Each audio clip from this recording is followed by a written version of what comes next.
नमस्कार दोस्तों, मेरा नाम है रितिक। आपका बहुत बहुत स्वागत है हमारे YouTube चैनल में। अगर आप हमारे YouTube चैनल में पहली बार आए हैं तो चैनल को सब्सक्राइब कर लें और बेल का आइकन दबा के रखें, ताकि मैं जब भी वीडियोस अपलोड करूंगा तो सबसे पहले नोटिफिकेशन आपके पास जाएगा और आप किसी भी वीडियो को मिस नहीं करोगे।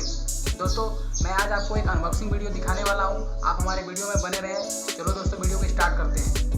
तो दोस्तों, अब मैं फ्रंट कैमरा से वीडियो रिकॉर्डिंग कर रहा हूँ, इसलिए शायद वीडियो की क्वालिटी थोड़ा कम हो गया होगा। ठीक है ना। ये रहा हमारा पार्सल। अब हम इसको अनबॉक्सिंग करते हैं, देखते हैं इसके अंदर कौन सा बुक है।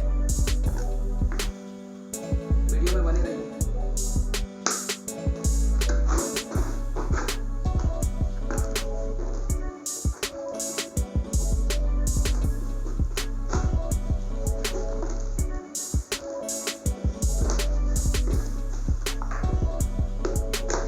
काफ़ी अच्छा खासा पैक करके देता है फ्लिपकार्ट, आपको पता ही होगा।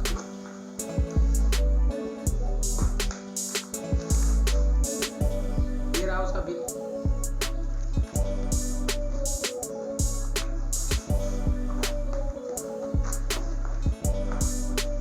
तो दोस्तों, ये रहा बुक।